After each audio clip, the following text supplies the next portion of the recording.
بسم اللہ الرحمن الرحیم۔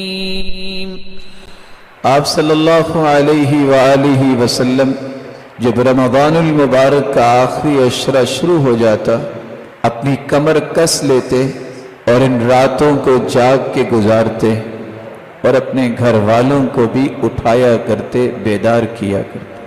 سیدہ عائشہ رضی اللہ تعالی عنہا فرماتی ہیں آپ رمضان المبارک کے آخری عشرے میں جتنی عبادت میں کوشش کرتے سال کے کسی دنوں میں یا کسی راتوں میں اتنی عبادت نہ کرتے۔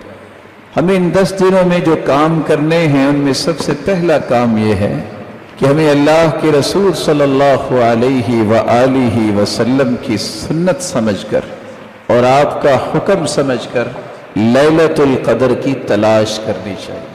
لیلۃ القدر جس رات میں اللہ نے قرآن کو نازل کیا، جو برکتوں سے لبریز رات ہے، مالک الملک نے اس کی عظمت میں پوری صورت ہی اتار دی۔ 1000 مہینے سے افضل یہ رات ہے۔ اس رات کو اللہ فیصلے کرتے ہیں کس کو کیا ملنا ہے، اس لیے اچھے فیصلے کروانے کے لیے التجائیں کرنی چاہیے۔ یہ وہ لیلۃ القدر جس کی تلاش ایک مسلمان کو کرنی چاہیے۔ رسول اللہ صلی اللہ علیہ وآلہ وسلم کے صحابہ، پھر تابعین، پھر سلف صالحین تیاری کیسے کرتے؟ آپ کو پہلا کام یہ کرنا چاہیے کہ ہر روز اپنے آپ کو ایکٹیو کرنے کے لیے رات شروع ہوتے وقت ہی غسل کر لیں۔ سلف صالحین ہر رات کو غسل کیا کرتے اور ان میں سے ایسے بھی تھے جو صرف غسل نہ کرتے بلکہ خوشبو لگاتے، اس امید سے کہ اللہ کے نورانی اور مقدس فرشتوں نے آنا ہے، تو ہمیں ایسی حالت میں ہونا چاہیے کہ ان کو کوئی تکلیف نہ ہو۔ غسل کرنے کے بعد دوسرا طریقہ، اس رات کثرت سے قرآن مجید کی تلاوت کی جائے، جیسا کہ سلف صالحین ایسا ہی کیا کرتے۔ اور تیسرا کام، اس رات کو کثرت سے دعا کی جائے۔ اس لیے سفیان ثوری کہا کرتے تھے کہ اس رات کثرت سے دعا کرنا کثرت نوافل سے مجھے زیادہ اچھا لگتا ہے۔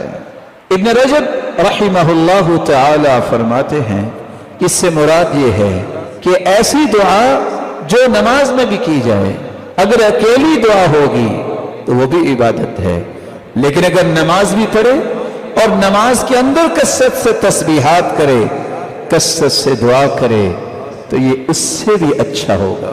چوتھا کام، اس رات کے اندر جو قرآن، جو نماز پڑھے، غور کر کے پڑھے۔